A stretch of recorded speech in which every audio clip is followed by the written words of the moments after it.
é direto. É a vinheta com a nossa convidada que aqui está. No programa de hoje, uma grande analista política que não passa pano pra ninguém. O Brasil é o único lugar onde o fundo do poço é uma estação intermediária, porque esse caso do INSS foram mais de 6 bilhões de reais na mão grande, sendo surrupiados, na cara dura. Você não fala nada. Não falou nada. Triatleta é braba e tem opinião. Vocês acham que esse governo vai conseguir anunciar o déficit zero? Não sei. Palmas para Daisy Ciocari. Ó, nossa querida Daisy Ciocari nesse programa, senhoras e senhores. Tudo bem, dona Daisy? Como é que vai? Dona Daisy está aqui na programação da Jovem Pan para você. Ela é... Como é que chama? É colunista? Comentarista política. Né? Comentarista político. Comentarista de qualquer assunto. Professora. Aqui nós somos polímatas. Você sabe o que é um polímata? É uma pessoa que sabe de tudo. Ah, ok. Então, qualquer que seja o assunto, desde futebol até magnésio, entretenimento, fale com a gente sabe tudo, somos polímatas. Não é lindo? Se quiser. Ei, minha querida doutora, tudo bom com você? Tudo bem. Tudo tranquilo? Ótimo. Tudo certo? Ótimo. Qual é? O que vocês querem puxar? Que pauta nós vamos... Tem a pauta do estudo dela, né? O Dani comentou que você fez um estudo sobre os discursos do Bolsonaro. Você contasse o que deu, o que não deu. Onde está isso? Eu fiz na verdade, ele é o resultado do meu pós-doutorado, né? Então, eu fiz um livro na época do pós e só eu vendo o livro, ele não está em editora. Só está com você. Ele está numa... era uma comprovação acadêmica, né? O pós-doutorado, tu não publica. Então, eu fiz o livro, mas é uma análise dos discursos do ex-presidente Jair Bolsonaro de 1991 a 2022. E aí, eu fiz isso antes dele ser candidato à presidência da República, né? Porque eu estudava muito discursos e personagens mais midiáticos, e ele já estava, antes dele ser candidato à presidência da República, ele já aparecia como um grande personagem midiático, mesmo não sendo um pré-candidato à presidência. Mas até 22 pegou... aí 22 eu peguei, porque foi a atualização. Você sabe quem tem um livro bom de discurso? Professor Vila. Ele me deu um livro, tem um livro, todos os discursos, é muito legal esse livro do Vila. Eles têm habilidade, né? Oratória. Tem todos os discursos, desde o Getúlio, tal, muitos discursos. Hoje em dia não tem mais discurso, né? Não tem mais assim, é uma coisa meio... Hoje tá aqueles discursos bonitos. Povo brasileiro. Não, e está muito virado para corte de rede social, né? Isso. Então, os discursos e as análises, elas têm que pegar o eleitor nos primeiros 3 segundos. Isso é comprovado cientificamente por quem estuda rede social, né? Então, se tu não pegar o teu eleitor nos primeiros 3 segundos, acabou, ele vai para outro. E antigamente não tinha, né? Como a gente não tinha essa força das redes sociais, então os discursos eles poderiam ser mais longos. É a mesma coisa da questão da literatura, né, Emílio? Quem é que hoje que vai parar para ler um livro de 500 páginas? Sim. Você ouve ali em 12 minutos no audiobook. Então a mesma análise é para os discursos. Ninguém tem paciência. No caso do Bolsonaro, eu estava atento aqui, eu adorei, né, seu trabalho, você estava falando o seguinte, que o Bolsonaro na mega exposição, principalmente quando teve o caso da prisão dele, quanto mais ele fala, às vezes a estratégia é ficar um pouco meio fora do cenário. Você acha que essa deveria ser a linha dele? Eu acredito que, no caso dele, o silêncio acaba corroborando, porque a gente tem uma política hoje que ela está muito personalista. O judiciário está personalista, todos os setores estão personalistas. Então, a verdade linear, ela não importa mais, ela importa a minha interpretação dos fatos. Perfeito. Então, quanto mais ele falar, mais possibilidade de interpretação de fatos ele vai dar, inclusive para quem não gosta ou não... Tirar do contexto. Exato. Na rede social. Exatamente, faz um cortezinho ali, tira do contexto, quem nunca sofreu com isso. Então, para ele, quanto mais ele falar, eu acredito, pelo que eu estudei, que é pior. Mas, doutora, a gente falando em debate, né? Tem muito debate na internet. Teve até o debate lá do Holiday com o Jones Manuel. Como é que, precisamente, a gente coloca quem ganhou o debate? Porque é aquele negócio, o pessoal do Holiday fala, opa, pra mim o Holiday ganhou. E o pessoal do Jones Manuel falou assim, pra mim ele foi bem melhor no debate. Sim. Efetivamente, quem, afinal, que ganha o debate? Mas quem é Jones Manuel? É um comunista. O debate dos dois. Puta, esses debates aí também isso já deu, né? O Jones Manuel. Só trouxe o contexto. Eu só trouxe um exemplo. Esses debates que fica lá. Todo mundo vai perder, ninguém vai ganhar. Exato. Resumindo é isso, mas a métrica da rede social é quem tem mais like, quem tem mais view. Então essa é a métrica que você supõe. E a gente tem um problema hoje que eu acho que é muito complicado, que é o viés de confirmação, né? Então, como você falou, quem gosta do Holiday vai dizer que ele venceu e quem gosta do outro, que desculpa, não lembro o nome, mas vai dizer que ele ganhou. Mas, na verdade, o que vai se estabelecer aí é quem tem mais visualização, porque essa é a métrica que existe hoje. Esse viés de confirmação, ele acaba sendo muito problemático, porque é muito mais fácil eu consumir um conteúdo que eu já tenho a tendência a acreditar do que um que eu não conheço. Por exemplo, o Sami aqui vai falar de economia, que é um assunto extremamente complexo. Eu, que não entendo de economia, eu não vou querer ouvir ele, porque isso vai me dar muito trabalho. Então, eu vou ouvir alguém que fale uma bobagem e que acabe corroborando o que eu penso. É a mesma coisa nos debates, é mais fácil para mim. Cognitivamente. E na comunicação tem muito isso hoje em dia, porque eles falam o seguinte, que as pessoas, elas não querem se informar, elas querem se sentir que estão informadas. Exato. E eles gostam muito de ouvir somente aquilo que eles acreditam. Conforta. Porque o princípio da dialética é justamente esse. Você tem uma tese, eu faço uma antítese e o público encontra a conclusão daquele assunto, né? Você embasa os argumentos, eu embaso os meus e a audiência. Hoje em dia é para a audiência ganhar, é para ver quem... Torcida. Uhul! Ganhei! Fazia-se pensar. É o corte, né, que eles falam, é o corte. É isso, mas a própria antitese, ela te força a pensar. E por que eu vou me dar esse esforço se ele ali já está falando o que eu concordo, então eu me sinto pertencendo àquele pensamento? Sei lá, tu falou alguma coisa aqui que eu concordo, eu digo, pô, beleza, eu faço parte do debate, eu sou igualmente inteligente, então já é mais fácil eu concordar com ele. Do que eu contestar. Exatamente. E ter o esforço de tentar entender o que tu está me falando. Mas isso é ruim, né? É péssimo. É ruim. Isso é péssimo. Tem um autor que eu gosto muito, que é o Norberto Bobbio, que ele estuda democracia, e ele fala, né? Democracia é de senso.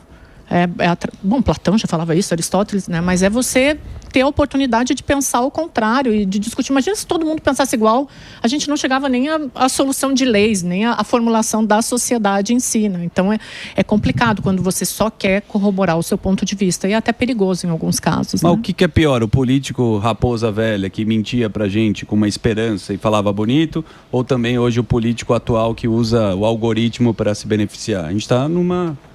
É difícil? É difícil, os dois são ruins.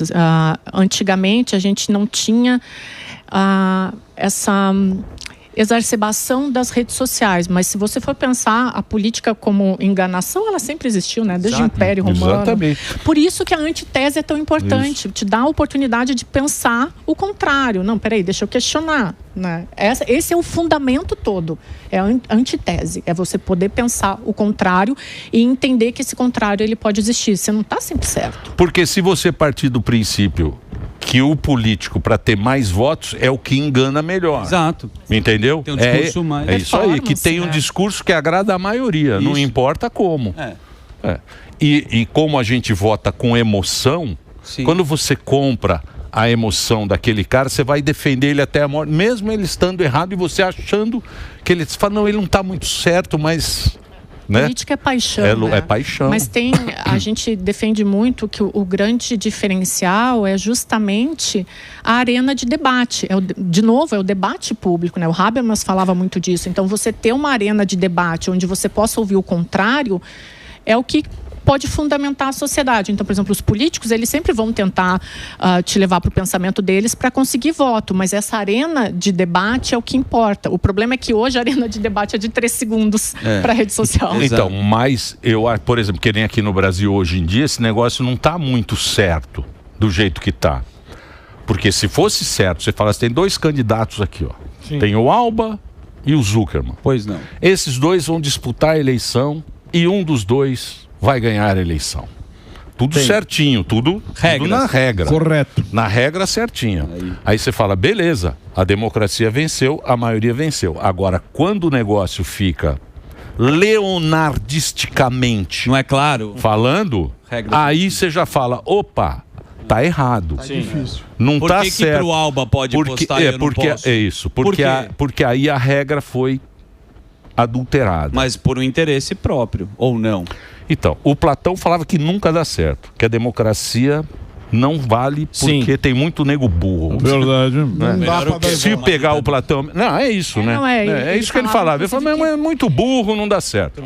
A democracia de todos, ela tem os seus problemas, mas ela ainda é o melhor sistema, né? Platão falava disso. Assim, a gente ainda não encontrou uma outra forma de representar a sociedade que não seja essa, né? Mas ele tinha esse questionamento. E tem até o Hope, né? Que tem o livro famoso que é chamado A Democracia, o Deus que Falhou, né? Exatamente. Que em algum momento a democracia vai estar em um lugar que vai descambar para a ditadura. Exatamente. Por isso que o dissenso é tão importante, para que a gente possa conversar, entender os diferenciais e de repente tentar chegar num outro modelo. Falando em democracia, fizeram uma compilação de todos os discursos do Maduro, né? Desde 2000 e tralala. E sempre ele fala que é a favor da democracia.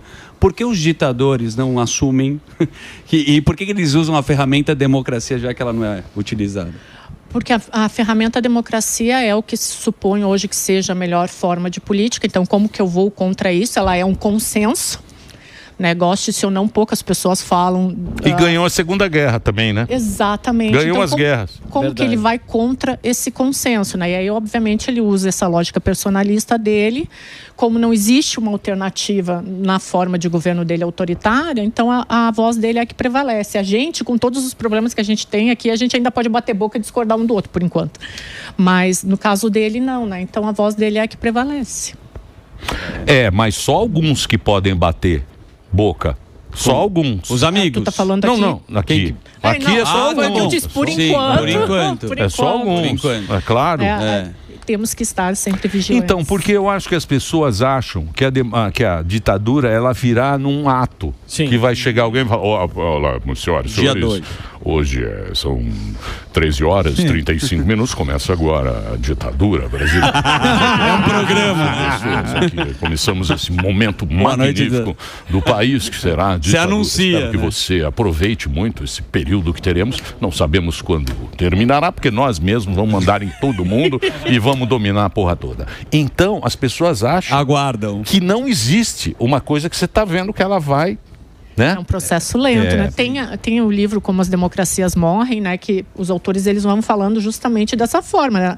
A democracia ela vai sendo corroída por dentro, né? Então é um silenciamento de uma instituição aqui, o silenciamento de uma pessoa pública ali, e aí você começa com a corrosão da democracia. É como tu falou, não é de uma hora para outra. Então é importante que as pessoas estejam sempre sim questionando e falando, não gosto, não gostei da opinião, eu defendo outro ponto de vista. De novo aqui, vou voltar de senso. Então, mas você acha isso, professora? Ela é professora. Manja muito, hein? É a professora Daisy, ela manja muito. Você acha que isso também não é culpa dos próprios políticos? Porque os políticos prometeram muito, não cumpriram o que prometeram durante muitos anos. E aí chega um determinado momento que as pessoas, quando eles passaram a ter o poder na mão, eles passaram a desacreditar de tudo. E aí, quem está no poder, a elite fala, opa, peraí. Isso aí está sem controle. Isso aqui está sem controle, precisamos controlar o negócio. Só que agora ele descobriu o poder que existe a rede social. Ele vai ter que proibir todo mundo de usar a rede social para reorganizar essa democracia que durante muito tempo a gente viveu e acreditou nela, né? Como é que vai ser o futuro? Olha, eu sou um pouco pessimista, né? Eu sempre falo que eu não acredito num futuro brilhante para o Brasil, embora eu acredite que o debate ele tem que ser permanente. A gente tem as nossas próprias raízes históricas que já são distorcidas, complicadas, né? Estava falando sobre isso com um colega jornalista na sexta. Mas o político ele sempre vai querer te levar para o lado dele. Eu acho que a gente tem um ponto que é muito importante que diz a questão em relação à sociedade. Vou te dar um exemplo muito claro. O que a gente está vendo no Congresso Nacional, aqui desde que voltar nos trabalhos? Uma pauta ideológica se sobrepondo a pautas que interessam o interesse da sociedade, que interessam a sociedade brasileira. E cadê a reação dessa sociedade? Cadê a reação da sociedade na hora de votar, que coloca 68% dos mesmos parlamentares que estavam no Congresso Nacional, ele vai lá e coloca de novo. Então, e aí tem todo o contexto social. Como é que tu vai dizer, Emílio, para uma pessoa que pega ônibus às 4 da manhã, leva 2 horas para chegar no trabalho, trabalha o dia inteiro que nem um burro de carga, pega mais 2 horas para voltar para casa, chega meia-noite em casa, para dizer assim, presta presta atenção ali na política do Congresso Nacional, e aí quando ele vai olhar, os caras só estão tentando defender o interesse deles. Então é todo um sistema que está em volta, né? Não é a gente coloca 68% de novo lá dentro, os mesmos que estão há 20, 30 anos lá, que só querem se autopreservar. Quando eles começam a defender somente pautas de autopreservação, como eles estão fazendo essa semana que passou agora, a gente fica ali, entra no jogo deles, não, tá bom, eles estão certos ali e a gente não cobra uma discussão séria sobre isenção do imposto de renda, a gente não cobra a regulamentação da reforma tributária. Então a gente também fica... né? E aí entra no contexto sociológico, que eu não vou entrar, porque senão vão me chamar de chata. Mas tem um amplo jogo aí, sabe? É muito difícil mesmo. Assim, mas eu sempre falo assim, de uma forma muito simplista, não vota nos mesmos, cara. De novo, 68% do Congresso lá dentro. E sempre, mas sempre ele sempre muda. Sempre tem uma renovação grande. Na última eleição a gente teve uma renovação grande. As últimas 2 eleições teve uma renovação maior, né, do que das... Mas aí tu foi olhar quem são... sim, é Sarney e Trisneto. Não, é isso aí mesmo. Tem o Sarney pai, Sarney filho, Sarney neto, Sarney Trisneto. Quando não é parente, está atrelado ali de alguma forma. A gente tem, quando eu fiz meu doutorado, eu pesquisei as bancadas no Congresso Nacional, a bancada ruralista, da bala e evangélica. E aí eu fui fazer um levantamento histórico, depois isso acabou saindo mais em jornais, mas eu fui fazer um levantamento histórico, tinha parlamentares que estavam no Congresso Nacional que eles tinham representantes desde a velha República no poder. Desde a velha República. E eles estavam lá, eu fiz meu doutorado em 2014, eles estavam no Congresso Nacional. Tataraneto, caramba. O Bolsonaro foi uma forma de quebrar isso aí, né? Que o Bolsonaro era um cara que... Tudo bem, ele era deputado, mas era um deputado meio... baixo clero. Baixo clero. O Bolsonaro tentou dar uma mudada, mas não deu certo não, né? Eu até acho que deu certo se tu for olhar para a representatividade que ele trouxe para a direita. Porque o Fernando Henrique Cardoso, por exemplo, que foi o maior representante dessa direita, ele não era É comum, né? Não era um cara que mexia com as ele massas. Era de Sociólogo. Sociólogo. Olá, queridos, tudo bem? Eu sou bom e falo 3 idiomas. Não era o mobilizador das massas. Então era uma direita que não pegava baldeação. Era uma direita que não tinha essa força toda contra a esquerda, né? Tanto é que a gente tinha uma política mais de partidos. O Bolsonaro, a gente via ali um predomínio do Lula, né, da esquerda, porque a Dilma Rousseff ela foi um produto do Lula. O Bolsonaro veio para quebrar isso. Então ele trouxe para a política brasileira a mesma força que a esquerda tinha com esse personalismo em torno do Lula, ele trouxe para a direita. Isso é um debate interessante. Sim, que eles falam que está polarizado. Mas eu não vejo polarização. Você vê polarização de esquerda? Você vê força na esquerda? Manifestação, você gosta de ir pra rua. A esquerda ainda não... A esquerda perdeu a compreensão do funcionamento das ruas, né? Ela se distanciou completamente. Porque a esquerda hoje é elite. É o Caetano Veloso, é o Chico Buarque, é o Daniel Zuckerman. A turma. Eu não concordo com bate o pênalti com 2 pés. Você acha que a esquerda não... Pô, olha quem tava com o Bolsonaro lá, o ator aí. Isso é bolha. Isso é bolha de rede social. Não Pega então votação. Se não tem polarização no nosso país, a gente tem em outro lugar, meu amigo. Não tem sei. Polarização.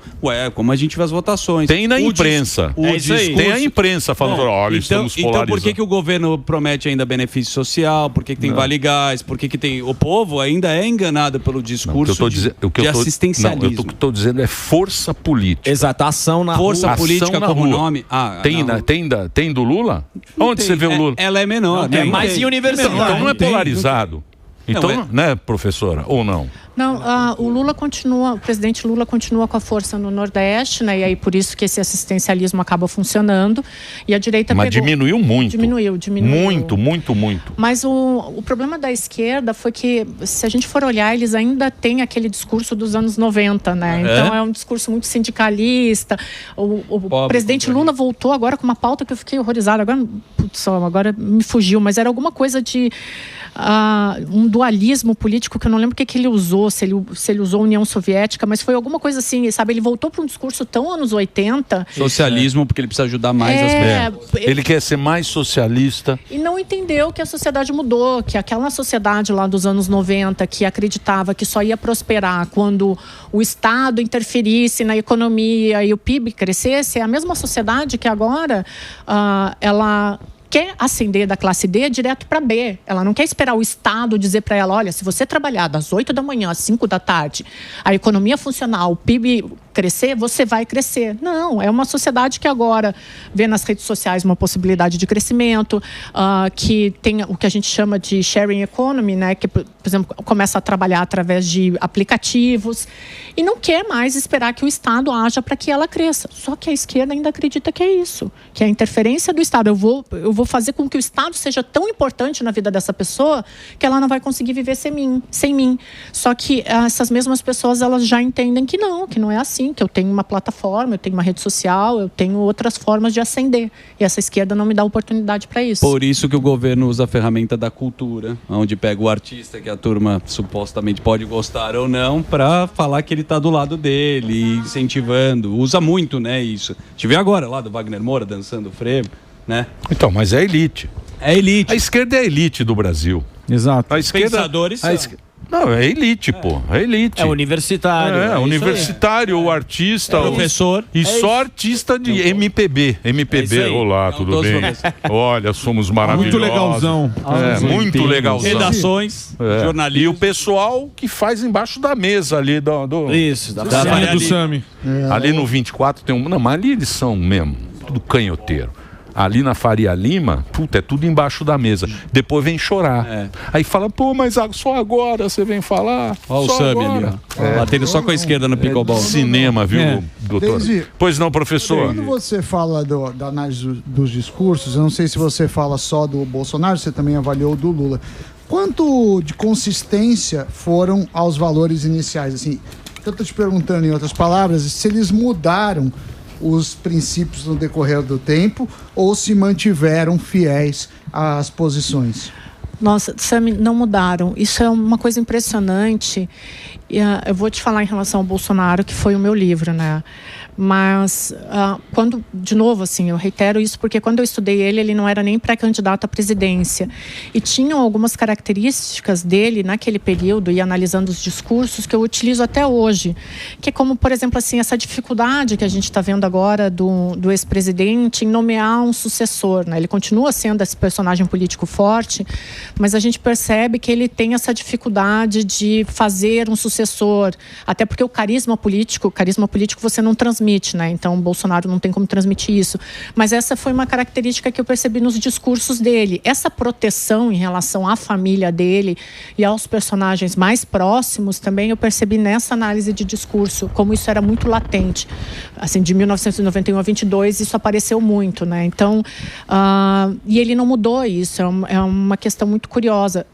Eu falei isso da outra vez que eu vim aqui, a gente foi num evento do PL Mulher, e o Valdemar Costa Neto falou lá, quem vai escolher o sucessor do PL é o ex-presidente Jair Bolsonaro, e todas as tendências que ele tem dado até agora é de que vai ser alguém muito próximo dele.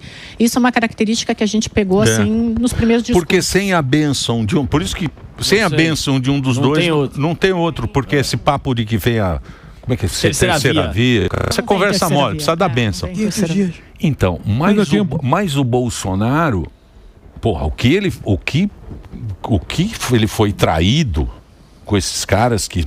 Porque o Bolsonaro é o rei, né? A turma cola no Bolsonaro na época da eleição. E depois, não, mas Bolsonaro muito. Já chega de Bolsonaro. Chega de Bolsonaro. Agora estou aí para resolver o problema. Bolsonaro maravilhoso, uma pessoa fantástica. Mas deixa Bolsonaro lá. Eu não quero mais Bolsonaro. Acho que vocês também não querem mais Bolsonaro. Eu adoro ele, mas tem muita gente que tá nessa. Sim. E aí o que acontece? Aparece o oportunista. E o oportunista é um malaco que ele vem, ele engana, ele é aquilo que a gente estava falando, né? O melhor cara de chaveco ganha a eleição. Quem está precisando desse discurso? Ganha a eleição. O Bolsonaro tem uma característica que, goste-se ou não, é muito difícil de conseguir na política, que é o que o Weber chama de liderança carismática. Então, quando a gente fala que o Bolsonaro é um mito político, eu não estou falando na questão de mito como a gente conhece, mas ele é um mito porque ele é mobilizador de massas. Isso aí. O Fernando Henrique não conseguiu isso. É isso aí. E ele é o único, né? ele é o único mito. É orgânico, o negócio dele é orgânico. E é a única pessoa que contrapõe o Lula, que consegue contrapor o Lula com força. Então até me estranha quando esses outros políticos acham que vão tirar esse capital político dele. O cara está em prisão domiciliar e ele ainda é o grande personagem. Mas você acredita que, assim, a gente não sabe o que vai acontecer daqui para frente, né? Absolutamente nada. Muito se fala 2026, quem é o nosso candidato é o Bolsonaro, né? Mas não havendo o Bolsonaro ali na cédula, vamos dizer assim, você acha que ele ainda tem força para colocar alguém? Porque eu sempre cito o exemplo das eleições municipais, que teve muita gente que falou assim, cara, o Bolsonaro tá apoiando o Nunes, mas eu não vou com o Nunes. A gente viu o Nicolas fazendo vídeo, uma galera fazendo vídeo que tá junto, não tava, mas tá junto, e tentaram queimar o Nicolas com o Bolsonaro e tudo mais. Você acha que se ele não for o nome da cédula, ele ainda consegue eleger alguém? Interrogação. Consegue. O eleitor de São Paulo, ele é muito diferente. Canhoteiro. Da representação nacional. Sabe que durante o período eleitoral do ano passado, eu escrevi um livro e eu não publiquei, mas sobre as eleições de São Paulo. As características delas são muito diferentes do eleitorado nacional. Se a gente for olhar nacionalmente, o Bolsonaro ainda tem força, sim. Provavelmente, quem ele indicar para ser sucessor dele é quem vai ter a grande preferência na corrida presidencial. E aí eu vou te dar só um exemplo do que aconteceu, por exemplo, com o governador de São Paulo, que entrou nesse atrito com o Eduardo e teve que dar uma recuada nesse propósito dele de ser presidente da República. Então, quando ele entrou no enfrentamento nacional com alguém do clã Bolsonaro, ele se desgastou. Né? Então, é muito diferente da análise de São Paulo. Eu poderia ficar 5 horas falando de São Paulo aqui. Mas São Paulo, presta atenção. São Paulo vota mal! São Paulo não tem lugar que é pior eleitor do que a cidade. São Paulo, gente, elegeu o Pita. É verdade. Elegeu como é que ela chama? A Marta Suplicy. A Erundina. Cala a boca. A Marta Suplicy. Geraldo Alckmin. Haddad. Fernando Haddad. Que não trabalhava de manhã. Puta, como vota mal São Paulo, né? Eu não tô falando nada disso. Não é. E quase fez o Boulos. São Paulo vota mal. Também. Hein? Por quê, hein, professora? São Paulo, o eleitorado de São Paulo, ele tem uma característica que é um eleitor... E aí eu tô falando em cima das análises que eu fiz, tá? Ele é um eleitor mais de centro e é um eleitor que ele evita a confusão na sua maioria, tá? Eu sei que agora vocês vão falar assim, mas na última eleição teve o Marçal e o Boulos se pegando e eles quase foram pro segundo turno.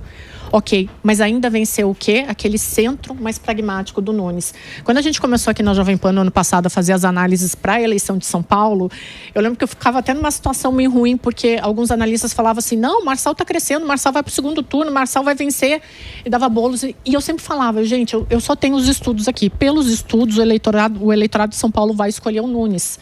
Porque é uma característica desse centro mais pragmático. Por mais que isso tenha repercutido, o eleitor de São Paulo, ele tende a rechaçar quando a história ela vai muito para... Aí, desculpa, não estou encontrando uma outra palavra aqui, mas para baixaria. Entendi. Na política. Entendi. Então aí deu o que deu. Eu acho que a turma tava dividida lá com o Marçalzão antes da cadeirada, né? Depois da cadeirada teve muita gente que tava a favor dele, né? Porque ainda existia essa coisa de ele é um sucessor do Bolsonaro, aí, o que mostra que o Bolsonaro ainda tem força contra o sistema. Ele foi na do Bolsonaro. Sim, ele falava que levantou a coisa na cadeira de roda. Aqui tem muita Queria coisa. fazer o teleférico. Umas puta coisa de maluco. Não foi o teste lá. Não foi o teste do Boulos. De maluco. O cara é maluco. O cara é maluco. É maluco, professora? Você analisou os estudos. Você que é antropóloga. Eu não tenho essa capacidade, Emílio. E agora esse negócio dos caras proibirem, que nem ele tá inelegível. Bolsonaro inelegível. Provavelmente o Eduardinho inelegível. E esse negócio agora de deixar na França a Le Pen inelegível, a Corina inelegível. O mundo inteiro tá pegando o cara mais assim, como é que eu vou falar? Direitoso e deixando inelegível. Por quê? Vamos lá. A gente tem esse problema que a gente sempre fala aqui, que é da personificação das instituições, né? Isso é muito forte aqui no Brasil. Montesquieu falava, né? O nosso sistema de freios e contrapesos, um poder tem que vigiar o outro poder, mas aqui tem um acelerador, né? Então, tem uma questão que é muito importante, que no mundo inteiro, essa questão da direita, ela está ganhando um pouco mais de força, por exemplo, na Europa em relação à imigração, aqui no Brasil a gente tem uma pauta que surgiu agora, que é uma pauta conservadora, mas quem é que tem a maioria nesses poderes por enquanto? Eu vou falar mais do Brasil aqui, mas, por exemplo, a gente tem uma maioria no STF, que ela é uma maioria de esquerda. Então, é óbvio que isso vai acabar sendo contra os princípios da direita por tudo que a gente já falou aqui, porque existe uma personificação do sistema institucional. A gente tem um juiz hoje que julga, que critica, que dá a sentença. Então, por que não silenciar aqueles que estão contra mim? Isso é um problema das instituições.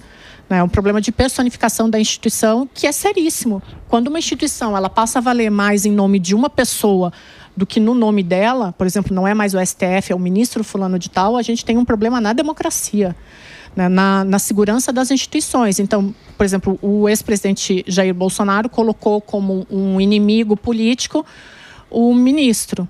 O que o ministro faz? Vai lá e tenta, de uma forma personalista, silenciar. É um problema de toda a política nacional e internacional também, né? E o futuro disso aí não é muito bom, né?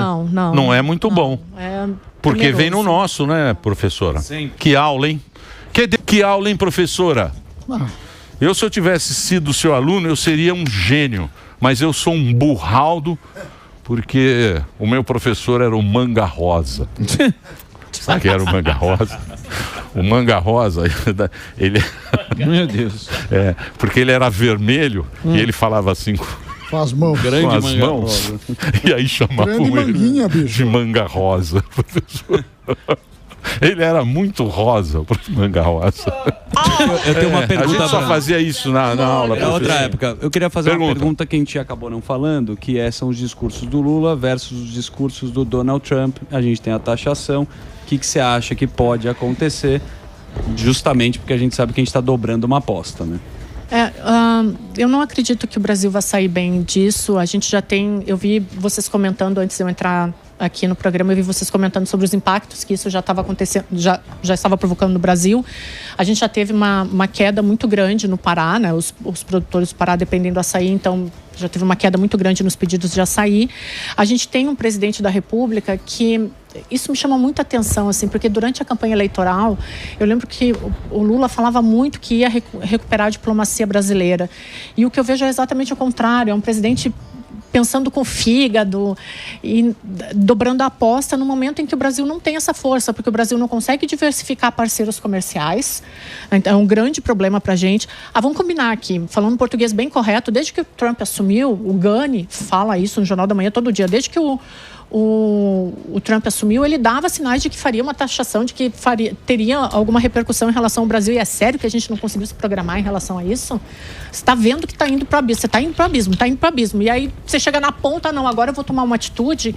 Então o Brasil não consegue responder à altura. Parece que a nossa diplomacia ela foi sequestrada por essa questão ideológica do presidente Lula, uma diplomacia que sempre foi elogiada, né? Então, assim, está pensando com o fígado, não está pensando economicamente, vai dar errado. E tem outra, né? O governo não entregou nada. Para ele agora é uma oportunidade de botar a culpa no outro. Você arruma um inimigo e toda a culpa vai ser do Trump, não é? O que entregou? Nada. Não entregou na Maduro.